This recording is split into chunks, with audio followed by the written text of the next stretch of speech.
temos a alegria de termos o nosso irmão, o Dr. Cláudio Fradico, que fará o uso da palavra, que seja inspirado, assistido, orientado, para que tenhamos realmente uma noite de felicidade. Seja bem-vindo.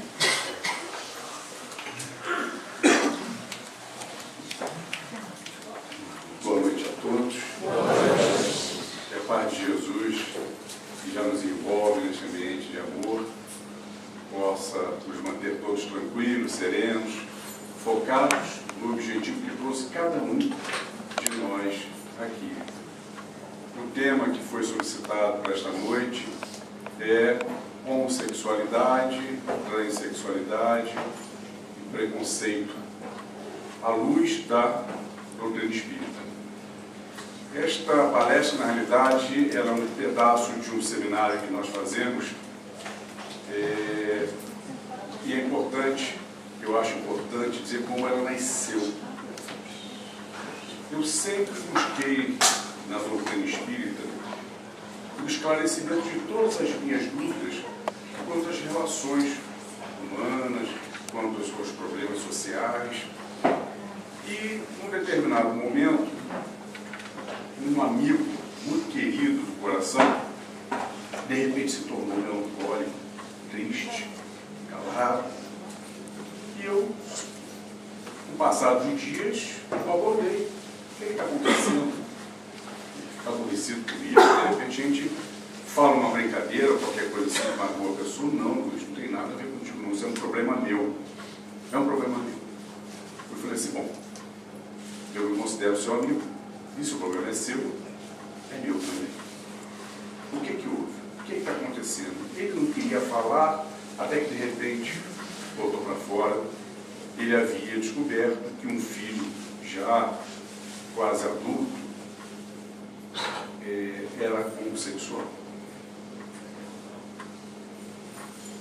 Eu falei para ele as palavras que me vieram pelo embasamento que a gente tem dentro da parte evangélica, mas achei que poderia fornecer algo mais. Então busquei. Fui no dia seguinte à livraria espírita e busquei tudo que havia de livros a respeito e mergulhei por uma semana ali, estudando o máximo possível para que viesse a ter uma segunda conversa com este amigo. Tive a segunda conversa, ofertei a ele um livrinho de linguagem bem simples. Passado algum tempo, eu encontrei na saída de um estabelecimento, carregando um saco de carvão, e eu brinquei, opa, hoje tem churrasco. E falei assim, Luiz, eu vou tentar, vou receber o meu filho e o companheiro dele hoje lá em casa. A partir dali eu achei que era obrigação nossa transformar esse assunto em uma palestra. Existem 3 frases que a gente buscou lá na sabedoria oriental, que é importante que cada um de vocês reflita nessas frases. Existem 3 coisas que não se consegue esconder por muito tempo: o sol, a lua e a verdade. A segunda frase é que todo jarro, independente de seu tamanho, pode ser enchido gota a gota. E a terceira frase é que não se coloca conteúdo novo em xícara cheia. É preciso primeiro esvaziar a xícara. Uma pergunta para as suas reflexões agora e que vocês possam repetir essas reflexões durante a semana. Uma não, algumas perguntas. Qual é o meu interesse neste assunto? Qual é o meu conhecimento de causa neste assunto?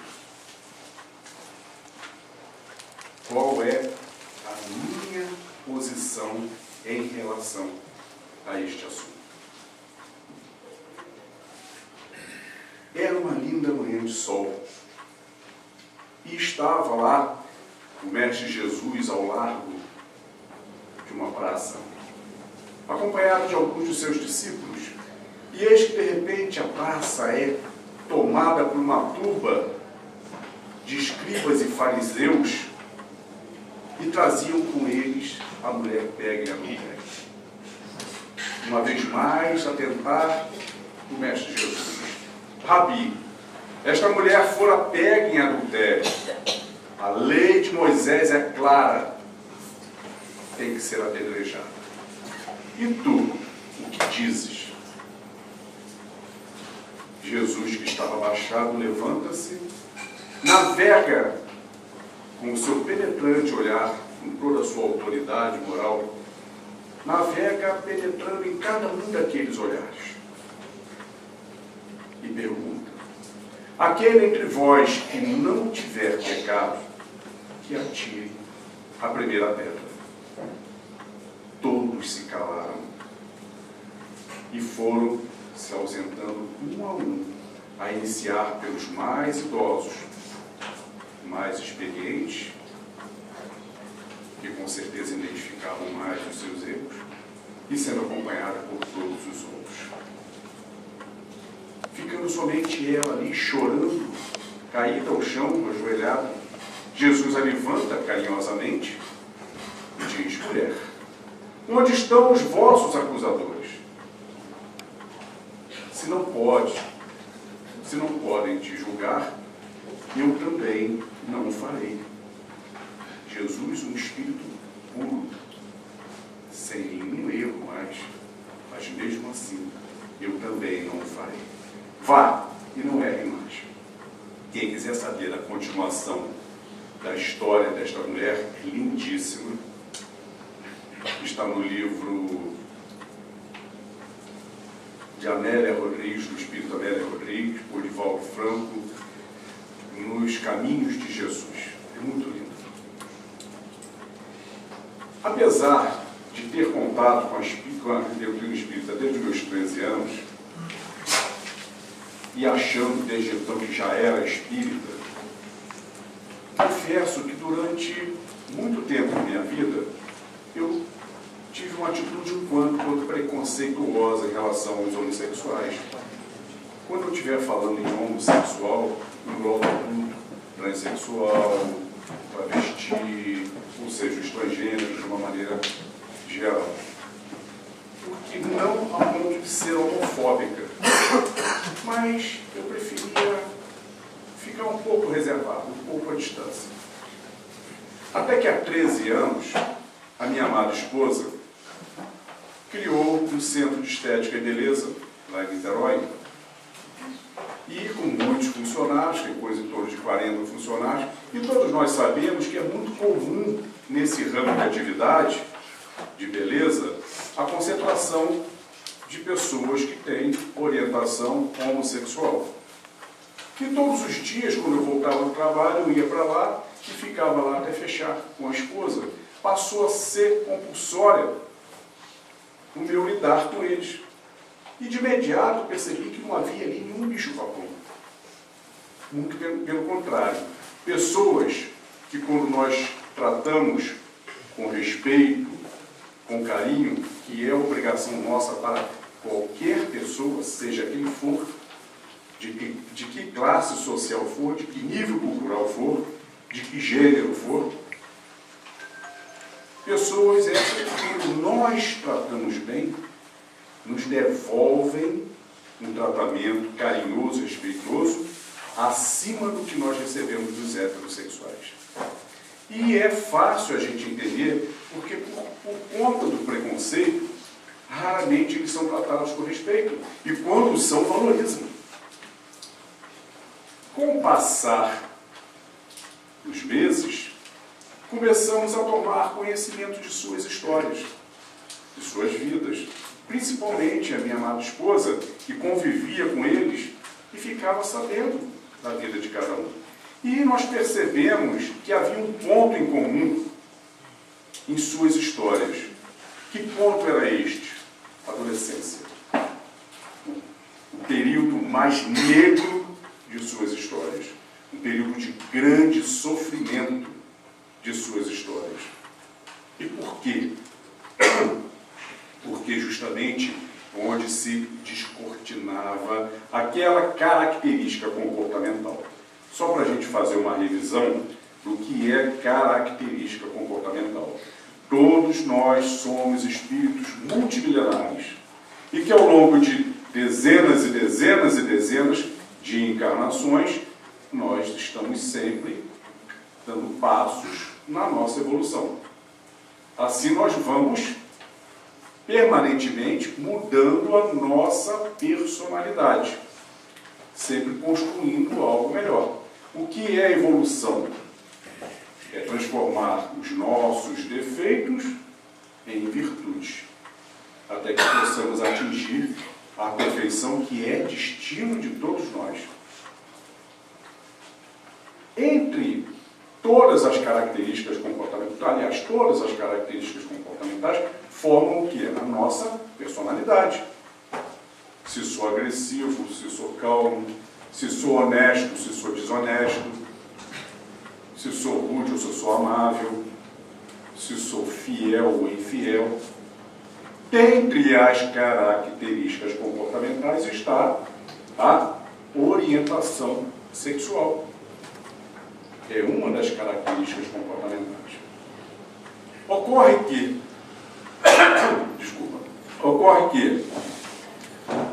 todos nós, quando reencarnamos, chegamos àqueles bebezinhos, aquela coisa linda, maravilhosa, uma verdadeira fofura. Vocês podem não acreditar, mas eu já fui uma fofura. E ali, como fofura, Deus nos concede uma dádiva a mais. Nos concede o esquecimento, a cortina do esquecimento do que nós somos, do que nós carregamos, da nossa personalidade. Cortina essa que vai acompanhar todo o período da infância. Mas com que objetivo que Deus coloca isso? Para que justamente sejamos aquela criaturinha angelical, aquele amor de criatura, fazendo com que seja impossível para pai e mãe não se apaixonarem mais e mais a cada dia pelos seus filhos, capacitando-os com o mais poderoso dos sentimentos entre os humanos, o amor de mãe, acompanhado de pertinho do amor de pai. E assim, quando terminar a infância, que aquela cortina começa a ser suspensa, que a criança começa a colocar para fora a sua verdadeira personalidade, pai e mãe, diante das surpresas negativas, tem positivas e negativas, diante das surpresas negativas, já tem um amor suficiente para jamais desistir de seus filhos. O que ocorre na maioria dos casos, e não na totalidade dos casos. É isso que explica crianças dóceis, amáveis, de repente se transformam num aborrecente, aquele que contesta, aquele que tudo está errado para ele. Ao contrário também, às vezes tem criança que é levada da breca, só faz coisa errada e de repente na adolescência se torna um anjo. É o verdadeiro eu. Nós não lembramos quem são, não sabemos o que são e nem sabemos o que serão. Dependerá muito desta relação entre pais e filhos. Motivo pelo qual Emmanuel recomenda com muita ênfase é durante o período da infância, até os 8 anos, é que nós temos o solo fértil da criança para ensinamentos morais. É ali. Não deixar para a adolescência, não tem entendimento, mais tarde eu explico ele que está errado. Não, é ali. Porque durante a infância, o orgulho está muito pequenininho, muito pequeno. Pois quando vem a adolescência, que a personalidade vem à tona, o orgulho também vem. E para aprender depois é muito mais difícil.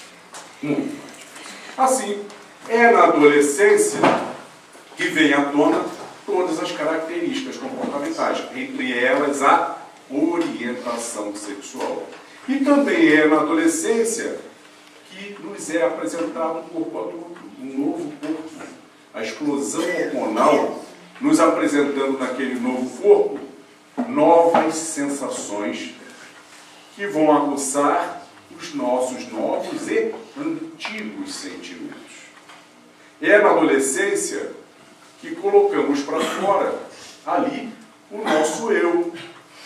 E aqueles que têm a orientação sexual voltada para a parte homossexual, também não tem como conter, é ali que vai colocar. E é exatamente ali, dentro do lar, que invariavelmente começam a sofrer os preconceitos. Pais que verbalizam, isso são testemunhos, pais que verbalizam que preferiam ter um filho morto do que conviver com um filho homossexual. Que verbalizam que preferiam ter tido um filho aleijado, doente, do que homossexual. Outros que verbalizam que preferiam a morte, a sua própria morte, do que ter que conviver com aquela vergonha. Assim, diante dessas situações mais extremas, eu vou abrir aqui um pouquinho. Legal lá. Diante dessas situações mais extremas, são expulsos de casa, direta ou indiretamente. Diretamente, quando mostra a porta da rua, aqui você não vive mais, e bota mesmo para a rua. Indiretamente, quando a presença é tolerada, mas o relacionamento esfriado e distanciado. Em ambos os casos, ele precisa de um ombro amigo. Todos nós precisamos de ombros amigos diante das nossas dificuldades. Quando aquele adolescente encontra um ombro amigo numa pessoa centrada, uma pessoa de boa moral, uma pessoa de bons sentimentos e de boas intenções, toda a sorte do mundo, processo educativo que se segue. Mas quando o adolescente encontra um ombro amigo e uma pessoa instável, uma pessoa sem uma bagagem moral, sem bons sentimentos, e sabe lá com quais intenções, o que esperar do futuro deste jovem. Todos relataram que em algum momento desse processo, as janelas e portas do suicídio passam em sua frente. Tamanho é o sofrimento.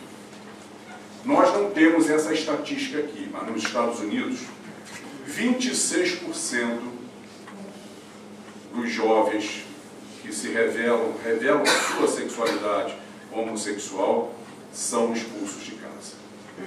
Um país como os Estados Unidos, imagine no nosso. Pois nós, no Brasil, nós temos o triste primeiro lugar no mundo de violência contra homossexuais. O Brasil ocupa, sozinho, 6 vezes mais que o primeiro e segundo colocados juntos, dos Estados Unidos e México. 6 vezes mais. Se a gente raciocinar que a população dos Estados Unidos, quanto o México, daria 440 milhões de pessoas, e a nossa 200 milhões, veja o que significa esse número.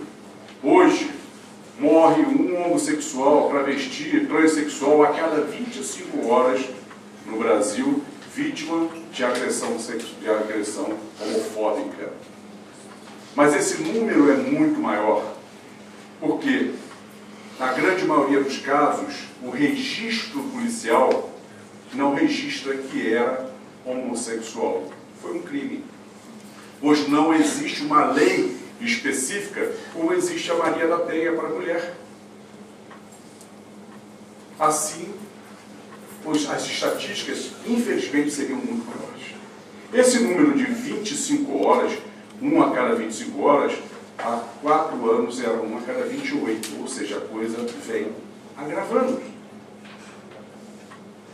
E então, vítimas do preconceito, eles começam, na sua adolescência, vivem um momento mais negro de todos. Preconceito, homofobia, não é só agressão física. O preconceito ocorre físico, verbal, intelectual, social. Quando a gente faz um gracejo, a gente está machucando. Quando o homem fala, fulano é afeminado, ele de imediato está ofendendo as mulheres. Porque está querendo dizer que aquele fulano é menor que ele. Mas por quê? A mulher é menor que o homem? Não. A mulher é um ser tão grande quanto é o homem. Então ele, na intenção de desqualificar o homossexual, diz que ele é afeminado.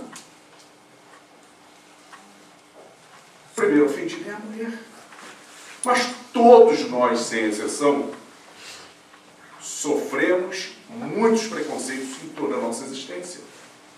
Já fomos escravizados, humilhados como escravos em algum momento de nossa existência. Já fomos perseguidos por ideais políticos, ideias sociais diferentes. Já fomos queimados por apresentar uma sensibilidade mediúnica, onde éramos taxados como bruxos. Já sofremos todo tipo de preconceito. Graças a Deus, a grande maioria desses preconceitos se existem ainda com algumas pontas, mas não mais com a força que existia antes. Mas o preconceito ao homossexual, ao travesti, ao transexual, aos transgêneros de uma maneira geral, infelizmente, é uma crescente nesse país.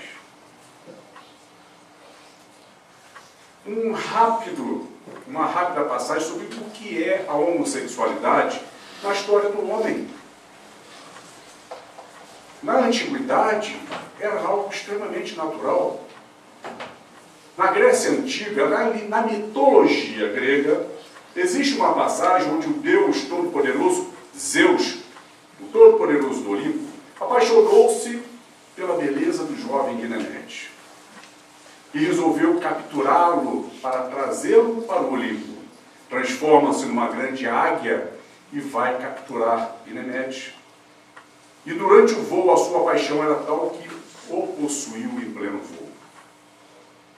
Na Grécia Antiga, as famílias abastadas contratavam tutores sábios para ensinar os seus filhos, transformá-los em homens sábios e cultos, e ensinava de tudo: as línguas, matemática, as ciências, filosofias.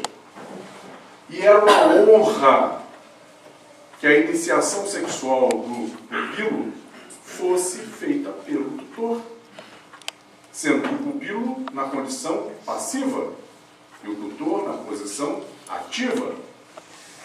A condição passiva na Grécia Antiga era comum aos discípulos em relação aos seus tutores, aos servos em relação aos seus senhores e às mulheres.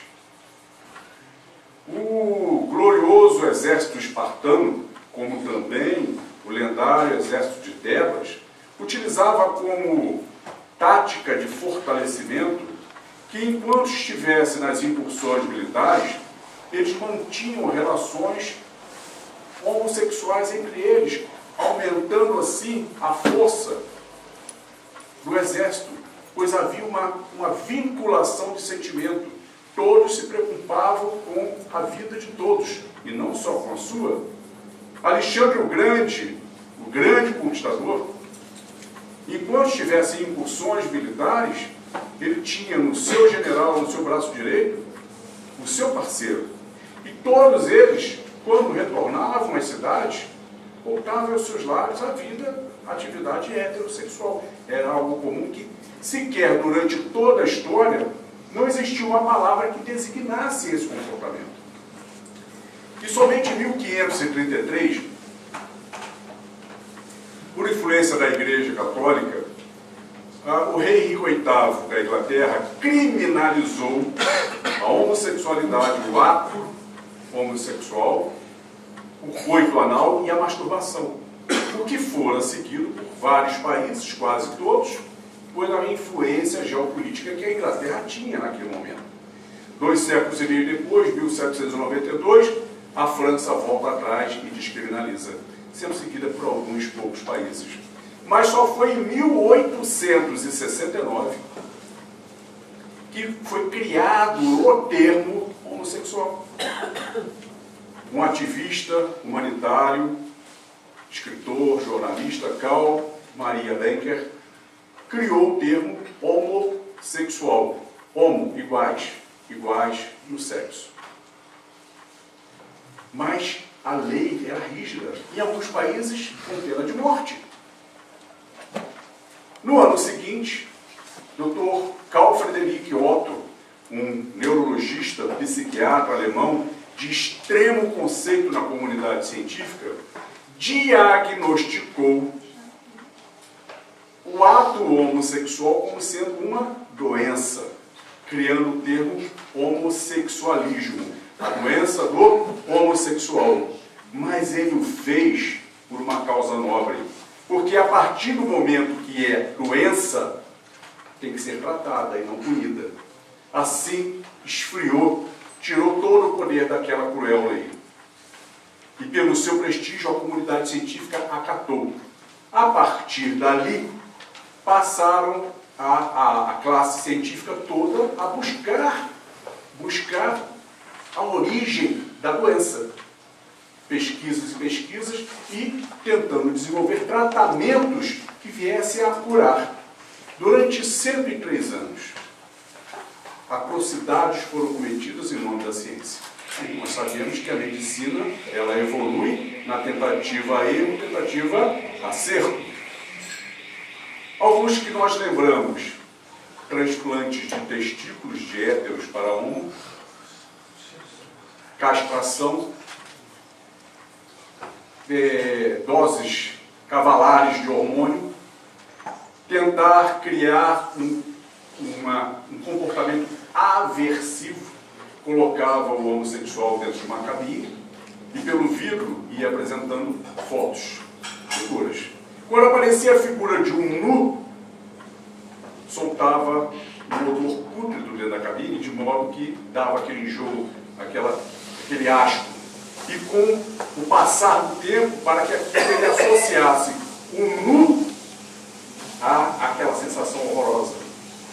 Mas a partir da década de 50, a partir da década de 50, a tecnologia avançou nisso, nesse tratamento. Não era mais odor, era eletrochoque. E durante toda a década de 50 e 60, o tratamento para desenvolver a aversividade comportamental era na base de eletrochoque. Os resultados foram fantásticos. Só não conseguiram desenvolver o aversivo. Conseguiram loucuras, depressões e muitos suicídios. Até que em 1973, a renomada Associação Americana de Psiquiatria retira da sua listagem de doenças a palavra homossexualismo. Não é uma doença. Homossexualidade é um padrão normal a determinadas pessoas. É uma característica da pessoa. Seguido 2 anos depois, pela Associação Americana de Psicologia, acatou. O Brasil, 1985, Conselho Federal de Psicologia, eliminou também. 1990, Organização Mundial de Saúde retira de sua listagem de doenças a palavra homossexualismo. Não existe a doença. O CID-10, Classificador Internacional de Doenças, que é utilizado por mais de 150 países, não existe a palavra. Essa palavra deixou de existir. 1991, Anistia Internacional passa a considerar preconceito ao homossexual como um crime aos direitos do homem. 2004, Portugal e Holanda autorizam a união homoafetiva, o que veio a ser seguido por a grande maioria dos países, inclusive o nosso. 2013, a Alemanha dá mais um passo. Quando nós vamos registrar uma criança, tem que definir ali masculino ou feminino. Mas existe uma parcela da população que nasce intersexo, ou seja, nasce com os dois sexos. Tem toda a genitália, os órgãos de ambos os sexos. Como definir? Na Alemanha tem o indeterminado.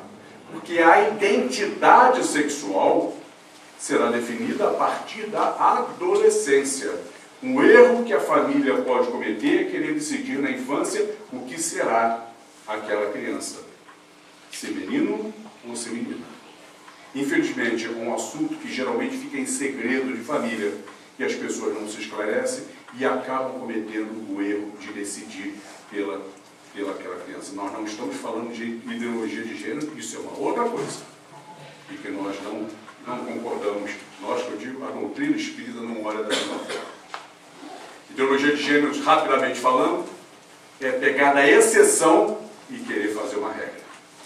Aí é a mesma coisa que você deixa eu criar um problema onde não existe. Assim, em 1970, o benfeitor Emmanuel, na obra Vida e Sexo, apresenta ao mundo o que é a homossexualidade e como isso acontece através dos mecanismos da reencarnação. Mostrando, assim, que homossexualidade não é aberração demoníaca, como muitas igrejas falam, que tentam exorcizar do homossexual aquele demônio que está transformando ele. Homossexualidade não é doença. Mostra-nos Emmanuel, na sua obra, nós estamos no processo de transição planetária. O planeta está mudando de provas e expiações para mundos de regeneração. Mostra-nos o Emmanuel, nesta obra, que isso em 1970, que homossexualidade é um estágio evolutivo necessário a muitos de nós. E que, doravante, um contingente imenso de irmãos necessitados em passar por esta modalidade de prova estará reencarnando e que deveremos dirigir a ele toda a atenção e processo educativo digno, idêntico ao que é destinado, dirigido aos heterossexuais. Assim, para que possamos entender as explicações de Emmanuel de como isso funciona através das reencarnações, vamos lembrar aqui 3 conceitos: orientação sexual, comportamento sexual e energia sexual. Orientação sexual a gente já falou em parte, é uma característica comportamental. Mas o que é essa característica? A orientação sexual é ela que dá à pessoa a condição de desenvolver um sentimento de desejo afetivo sexual por outra pessoa. Ok? Se esta capacidade é de desenvolver sentimento afetivo sexual por alguém de uma formatação física oposta à minha, é heterossexual. Se a orientação é capaz de desenvolver sentimento de desejo afetivo por uma pessoa de mesma formatação física, orientação homossexual. E se é capaz de desenvolver sentimento de desejo afetivo sexual por ambos os sexos, orientação bissexual. Está claro isso aqui?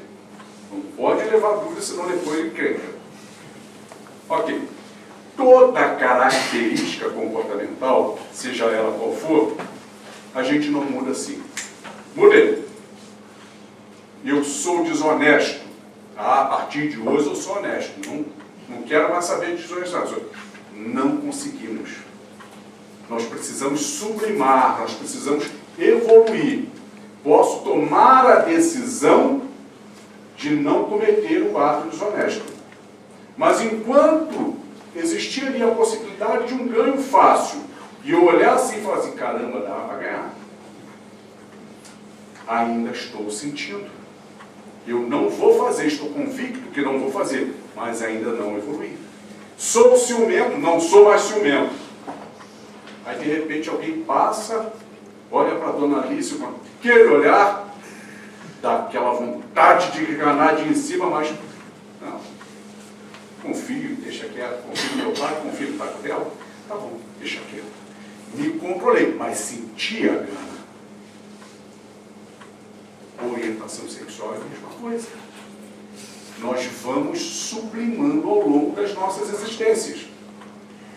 Os espíritos, durante todo o seu processo evolutivo, ora homem, ora mulher, eles vão sublimando os seus desejos até que chega um estágio evolutivo chamado de equilíbrio psíquico, a sexualidade psíquica, onde o sexo deixa de ser uma componente importante. É o tal ditado que anjo não tem sexo, é mesmo, não tem não. Chega um ponto que isso não é mais cabível ainda. Ok até aí? Comportamento sexual.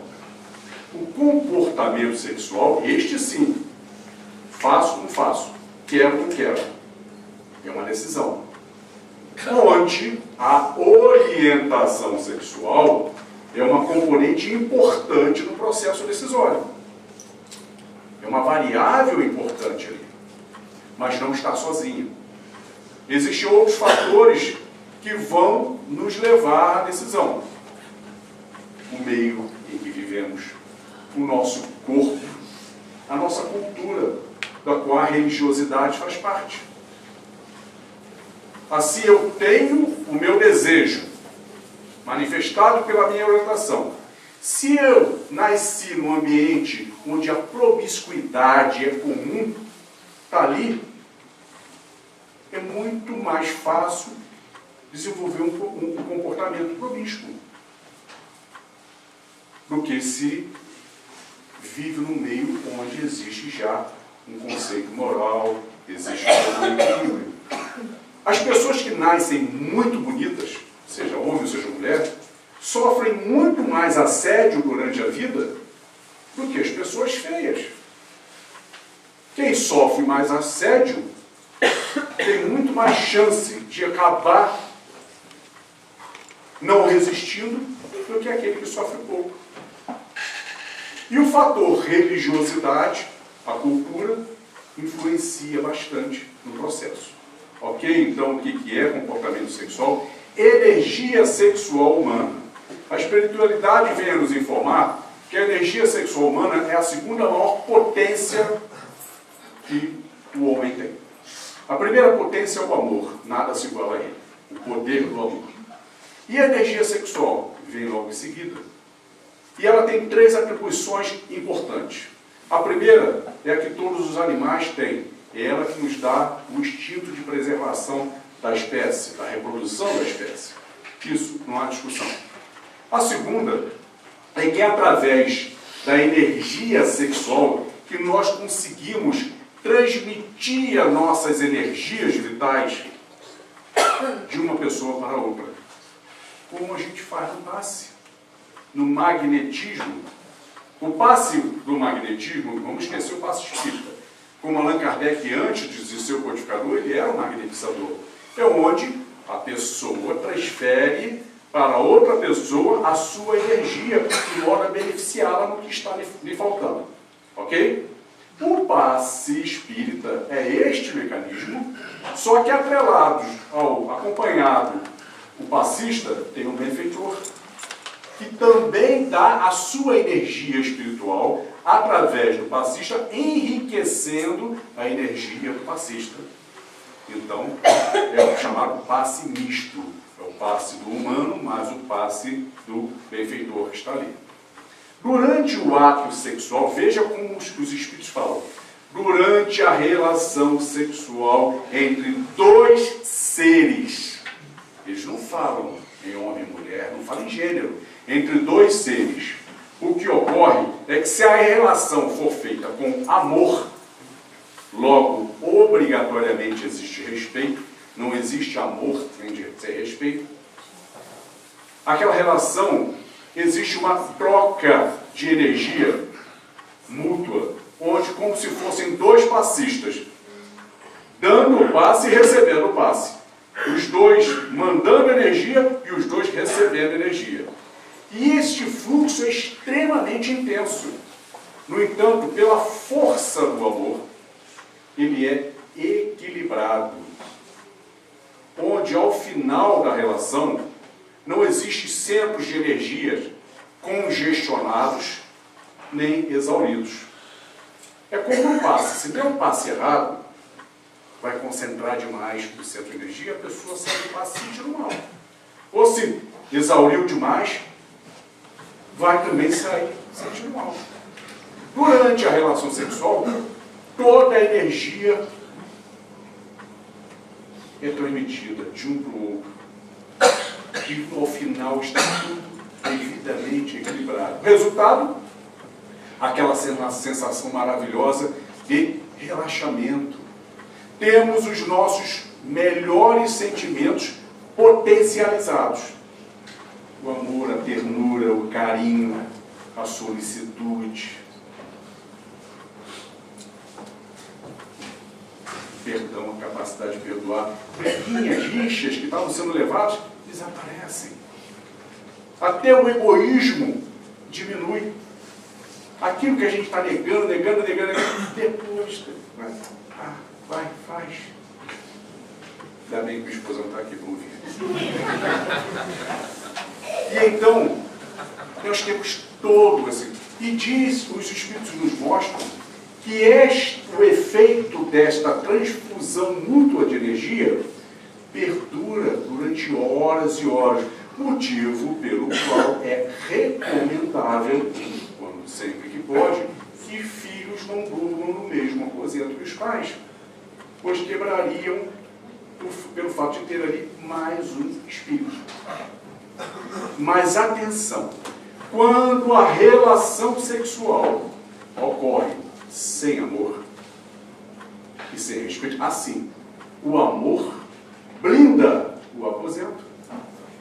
É impossível, não é permitido, a participação de nenhum outro espírito, seja encarnado ou desencarnado. O ato, a relação sexual entre duas pessoas que amam, é um ato exclusivamente a dois. Quando a relação acontece sem amor, logo, sem o respeito, de cara, o ambiente não é blindado. O que permite a participação de outros irmãos. Esta transferência mútua de energia, ela se faz sem nada a conter o equilíbrio. Não existe o amor, só o amor consegue conter. Assim, ao final da relação, temos centros de energia, os chakras, alguns congestionados, outros exauridos. Ao final da relação, ao invés daquele relaxamento, nós temos uma exaustão. Em alguns casos, quase que uma ressaca, que na realidade é uma ressaca fluídica. E os sentimentos que são potencializados são os nossos piores sentimentos. Remorso. Ah, meu Deus do céu, o que eu vim fazer aqui? Não precisava disso. Nojo. Se sente sujo, se sente muito doido para tomar um banho, mas aquela sujeira não está no corpo, está na alma, e a água não limpa. Vem a impaciência, a intolerância. Ah, vai ter que levar essa pessoa lá longe onde eu peguei. Mas não é mesmo? Na hora de pegar, estava doido para pegar. Depois é longe a peça. Quando não vem a intolerância, a impaciência e, por vezes, a violência, e que não é incomum. Mas nada está tão ruim que não possa piorar. Se não há blindagem, irmãos de ordem ainda inferior viciados na emanação dos fluidos do sexo, invadem aquela relação, participam daquela relação. Aquela relação que estamos pensando ser a 2, pode estar acontecendo a 3, a 4, a 5, onde estão ali sugando aquela energia. É como o bêbado. O bêbado que está falando sozinho, ele não está falando sozinho. Ele tem ali o companheiro dele, 1 ou 2 ou 3. Ele não aguenta mais beber, já está enjoado. Mas fala ali, é mente a mente, a comunicação, mais uma saideira, vamos lá, saideira. Eles não estão nem aí se ele vai ter dor de cabeça no dia seguinte, eles querem mais. E assim acontece nas relações sexuais sem amor. E o que ocorre? Tá, que nada está tão ruim que não possa piorar. Se aquele irmão encontra ali um bom doador, e esse é bom, não largo mais. Para que eu vou largar ele? Eu vou acompanhar ele. E passa a ser, ao invés de um vampirizador eventual, um obsessor eventual, cola com ele, vai ser um obsessor cotidiano. Aí a pessoa só pensa em sexo, porque está sendo incluído toda hora sobre sexo. Ter mais vontade, porque o que ele quer é que ele produza. Está no trabalho, está pensando em sexo. Está no trabalho, em vez de trabalhar, está vendo cena de sexo no celular. Qualquer pessoa que olhe para ele, está vendo, não está te dando mole, rapaz. Vem na mente aquele pensamento que não era dele, mas vem incluído. De repente, uma pessoa que tem bons sentimentos, respeita, olha com ternura, com carinho, você não está vendo, já está te dando mole, vai dentro. E invade aquilo e destrói todo um conceito, toda uma relação. Mas nada está tão ruim que não possa piorar. Se a pessoa for casada, está numa aventura extraconjugal, e depois vai embora para casa, e o companheiro vai junto. Se a casa for blindada pela fé, pela oração diária, pelo culto do lar, eles não entram. Uma das obras de André Luiz, ele comenta isso, foi justamente sobre um bêbado, um alcoólatra, que estava lá com o vampirizador dele, e chega um novo vampirizador e fala assim, dá para 2. E daqui a pouco ele vai embora para casa. Quando chega em casa, o antigo fica do lado de fora, o outro vai entrar. Quando vai entrar, ele leva um choque. Aí o antigo ri, não, aí não dá para entrar não. A esposa dele é católica, fervorosa, reza todo dia. Só esperar ele aqui do lado de fora para amanhã. Mas, se não for, ele adentra e começa a interferir na vida da pessoa na casa, porque o seu objetivo é que o seu fornecedor fique livre para poder mais e mais e mais fornecer. E começa a interagir naquela vida de modo a prejudicar aquele relacionamento. Ok? Terceira atribuição da energia sexual é que ela é o nosso potencial criativo. Todas as vezes que nós estivermos utilizando o intelecto, é a energia sexual que nós estamos consumindo. Seja num estudo, seja num trabalho qualquer, seja num trabalho doméstico, fazendo uma nova comida, uma nova receita, trabalhando com carinho, com amor, as roupas dos filhos, da família, uma nova arrumação, seja qual for a atividade intelectual, é ela que nós estamos consumindo. Daí, quanto mais compenetrados nós estamos em determinada atividade, maior o controle que nós temos sobre a libido. Isso explica artistas, cientistas que ficam 20 horas por dia trancados nas suas atividades. Cara, esse camarada não tem vontade, não? Não, porque ele consome a energia. Ele acaba por consumir. Não é que não goste, mas ele consumiu a energia. Ok? Então vamos a essas explicações de Emmanuel sobre como isso tudo funciona através das reencarnações. Sem antes deixarmos de passar pela questão número 202 do Livro dos Espíritos, quando Kardec pergunta aos venerandos se quando, no planejamento da nova encarnação, O que é mais vantagem ao espírito? Escolher o corpo de homem ou de mulher? E os venerandos respondem que disso pouco importa. O que importa é qual a formatação melhor se adequa à qualidade das provas que virão. Ok? Então, não tem nada demais para um ou para outro, e sim qual é a natureza das provas, aquele que melhor vai se adequar. O benfeitor Emmanuel vem explicar, então, que durante os nossos processos reencarnatórios, normalmente nós, ora homem, ora mulher, e assim vamos, desenvolvendo todas as nossas características de homens e de mulheres.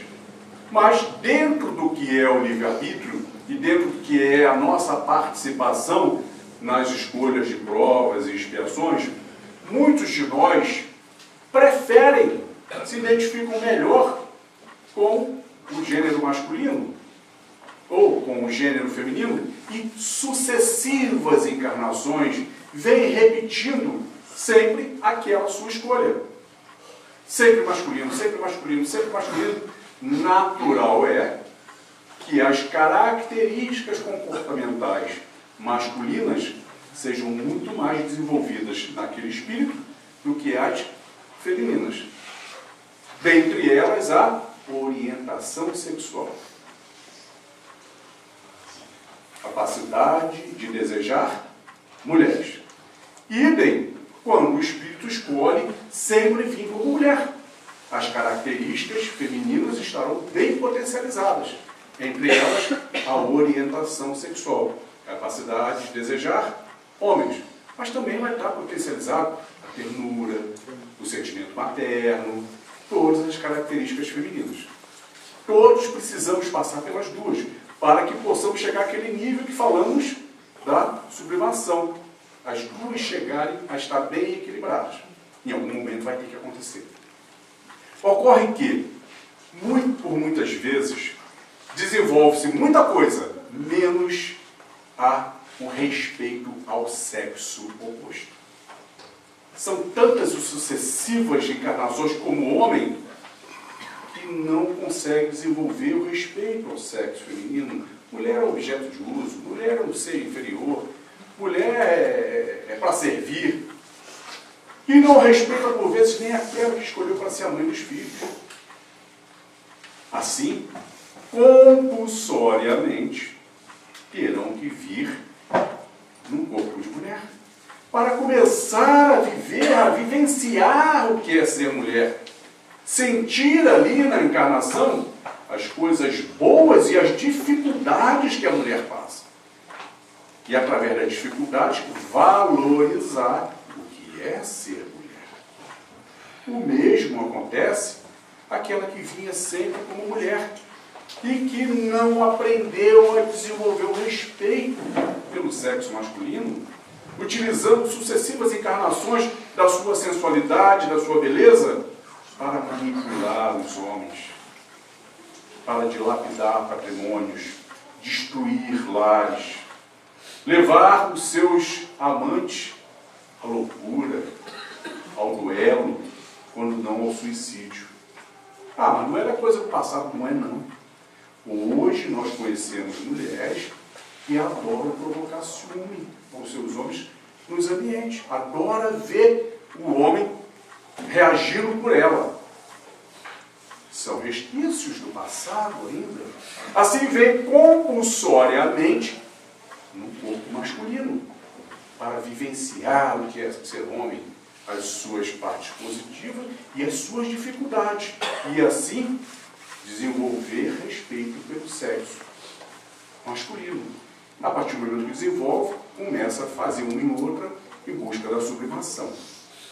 Desta forma, corpo de homem, orientação sexual de mulher.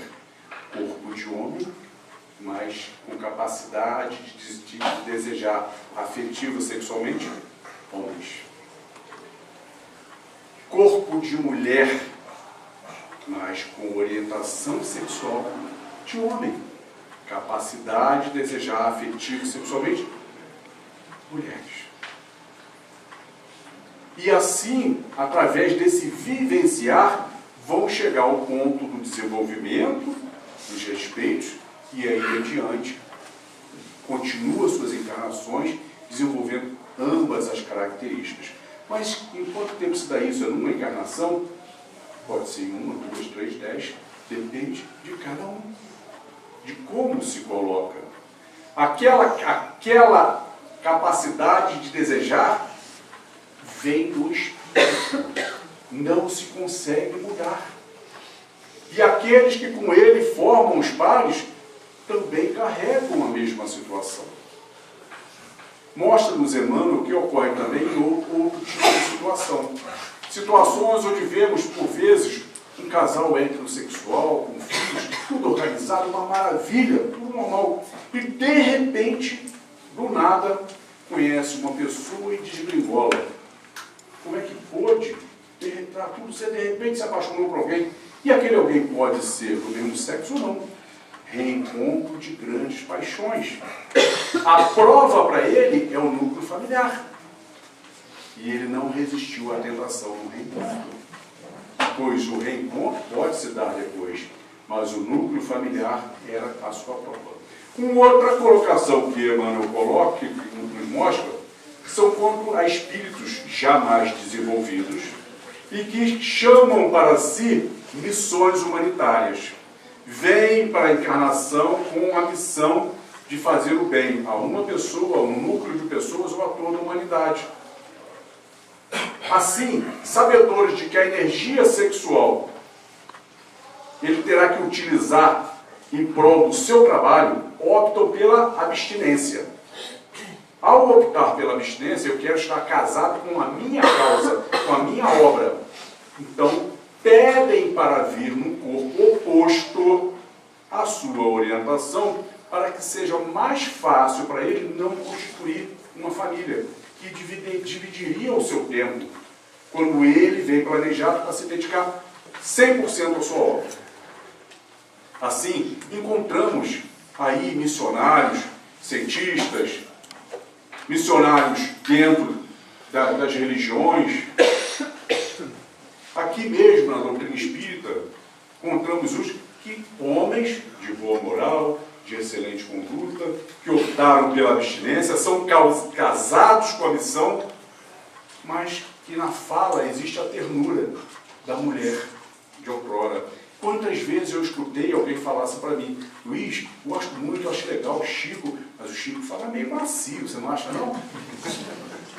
Natural. Ou a mulher de outrora, ou já atingiu aquela sublimação onde o sexo, você já tem as duas características, não é mais um componente. Com o Chico, tantos outros mais, que você vendo falar, fala macio, fala delicado. É a mulher de outrora. Encontramos mulheres pequenininhas, constituição frágil, comandando organizações humanitárias, com o punho firme, a liderança do general de outrora, Madre Teresa de Calcutá, Irmã Dulce, aquele serzinho desse tamaninho, comandando toda uma legião do bem.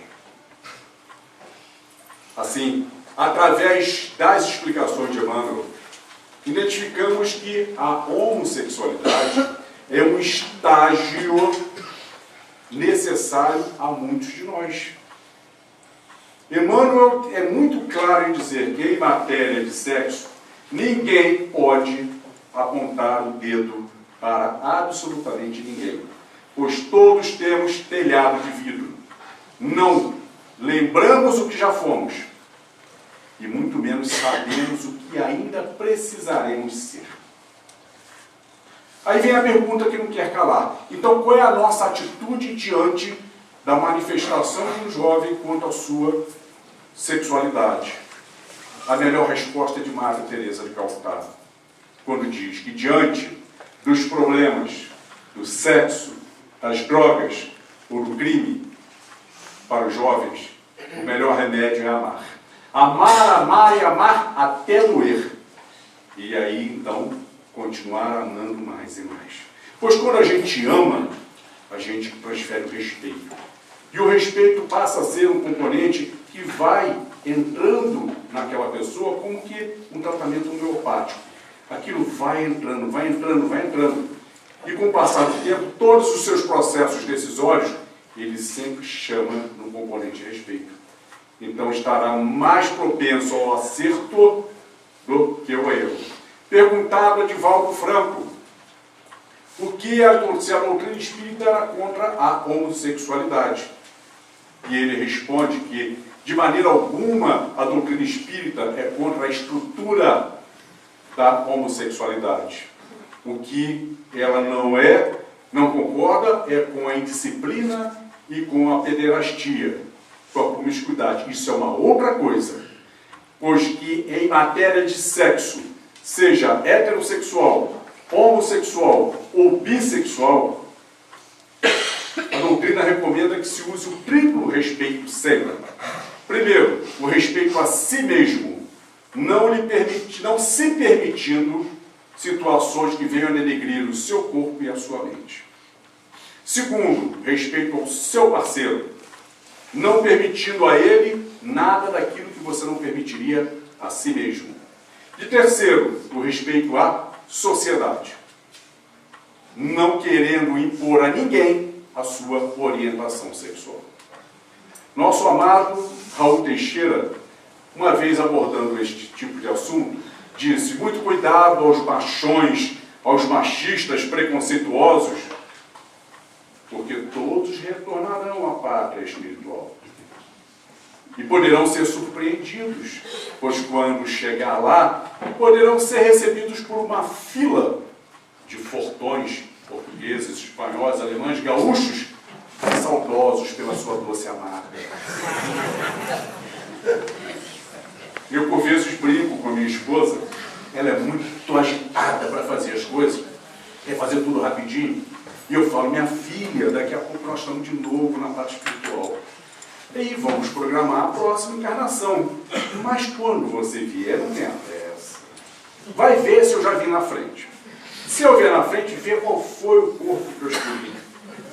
Porque você, na pressa, se escolher o mesmo sexo, tá? A gente vai viver a prova da homossexualidade numa boa, porque eu não abro mão de você. Mas falo isso brincando para ela, porque hoje nós sabemos que o importante é o amor. O amor traz com ele o respeito. Mas é em nome desse respeito que os nossos irmãos preconceituosos utilizam desta palavra respeito para justificar as suas atitudes preconceituosas. Não tem nada contra, não. Eu só não gosto de gay, porque eles são muito exibidos. São muito espalhafatosos, muito exibidos. Concordo. Eu também não gosto de pessoas exibidas. Se puder, eu até dou um toque para ver se a pessoa segura, independente do sexo. Você não gosta do gay? E o que dizer do homem heterossexual, pai de família, casado, e que adora desfilar com as namoradinhas diante dos amigos, como que exibir um troféu à sua virilidade? Não é exibição? E o que dizer das mães de família casadas, que nas suas reuniões com as colegas dizem que botam as roupas mais sensuais e conseguem despertar furor nos jovens na academia? Onde há mais respeito? Ah, mas é um absurdo, porque agora a culpa é dos governos. Os governos estão deixando agora casar. Onde já se viu como é que pode homem com homem viver junto com respeito? 30 anos. Onde há mais respeito? Num casal de homossexuais masculino ou feminino que vivem amorosamente, com fidelidade e respeito, 30 anos juntos. Ou num casal heterossexual lindo perante a sociedade e que ao longo dos 30 anos colecionou inúmeras relações extraconjugais. Onde mais respeito? Divaldo Franco fala com muita propriedade que a legalização ela incentiva a moralização. Pois a partir do momento que legaliza a relação, dividem a vida comum, tem mais a perder, zelam mais pela união. E isto acontece entre os heterossexuais. Todos nós conhecemos casais héteros que até o dia do casamento, um era da pá virada para lá, o outro era da pá virada para cá. Saía da casa da namorada, já ia para a farra. E a namorada ia para o outro lado. A partir do momento que casou, regularizou. Daí existia a famosa despedida de solteiro, né? A partir de hoje não mais. Mas eles insistem, é um absurdo. Agora já podem casais gays adotar crianças. Isso é um absurdo. O que será do futuro dessas crianças? Serão gays também? Mas se um casal gay adota, é porque um hétero jogou a criança fora. E a resposta, parte dela é essa mesmo. Onde há mais respeito? Num casal que adota uma criança amorosamente, respeitosamente, dando todas as condições, ou não adotá-la e ela ser adotada pelas ruas, pela prostituição, pelas drogas, pelo crime? Onde há mais respeito? Não sabemos o que serão, só o tempo dirá. Mas uma coisa nós sabemos: todas as crianças que conhecemos, que estão sendo adotadas, não são filhos de homossexuais. São filhos de heterossexuais. As maiores atrocidades não são cometidas majoritariamente pelos homossexuais, e sim pelos héteros. Abandono de criança, aborto, tráfico, são atitudes majoritariamente heterossexuais. Finaliza o benfeitor dizendo que todos nós, héteros, homo e bissexuais, seremos julgados pelo mesmo gabarito da justiça divina. Não existe gabarito diferente. Assim, Emmanuel finaliza dizendo: não há. Quando falamos de abstinência, quando o espírito opta pela abstinência, é em prol de usar toda a sua energia numa nobre causa, esta abstinência evolui. Mas a abstinência por medo, covardia, imposição, essa não evolui. Será a etapa a ser repetida. Finaliza o benfeitor: não há proibição, mas educação. Não há abstinência, mas emprego digno a si e aos demais. Não há indisciplina, mas controle. Não ao impulso livre, mas responsabilidade. Fora isto, é ter que sofrer, aprender e reaprender com a experiência. Sem isso, é lutar sem proveito. É ter que sofrer através da obra da sublimação pessoal, pelos mecanismos da reencarnação, quantas vezes forem necessárias, pois a aplicação do sexo ante a luz do amor é assunto exclusivo e pertinente à consciência de cada um. Emmanuel, Uberaba, 5 de junho de 1970. 47 anos, 6 meses e 8 dias. Isto é muito atual, isto é muito recente. Todo o que Jesus disse, o que mais, aquele que mais for dado, mais será cobrado. E isso se aplica aos nossos conhecimentos. A partir do momento em que temos o esclarecimento que a homossexualidade, a transexualidade, os transgêneros são etapas necessárias dentro de um processo evolutivo, nós temos a obrigação de rever os nossos conceitos e as nossas atitudes. E temos a obrigação de passar adiante quando vemos um irmão cometendo o erro do preconceito. Era uma linda manhã de sol, e lá estava Jesus à praça, acompanhado de alguns de seus discípulos, quando uma turma de escribas e fariseus adentro, trazendo com eles a mulher pega em adultério. Rabi, esta mulher fora pega em adultério. A lei é clara, manda que seja apedrejada. E tu, o que dizes? Quando Jesus levantou e navegou, penetrando a cada um daqueles olhares, não o fez somente aos escribas e fariseus, e sim a todos nós, pelos séculos e séculos vindouros. Que possamos levar os conhecimentos às nossas reflexões, vamos repetir aquelas perguntas, vamos responder com calma aquelas perguntas e agradecer ao Pai, ao Mestre, por mais essa oportunidade. Fechemos os nossos olhos em prece e assim agradecemos, Senhor, por mais esses momentos de paz, em que te sentimos aqui em vibrações fraternais. Venham, Maria, socorrer os que sofrem, peregrinos na dor, suplicamos o vosso amor. Quando a dor bater a porta, sejamos gratos a Deus, pois Ele sempre, sempre abençoa os filhos teus. Quanta luz neste ambiente, descendo sobre nós, vibrando em nossas mentes. Senhor Jesus, ainda somos tão crianças necessitadas de luz. Suplicamos o celestial amparo para nos livrar do mal. Tu, Jesus, que lançaste ao mundo um novo sentimento, um novo amor, aquele apregoado aos pescadores por teus lábios tão divinos, ó Rabi da Galileia, o amor que expulsa a multidão dos pecados.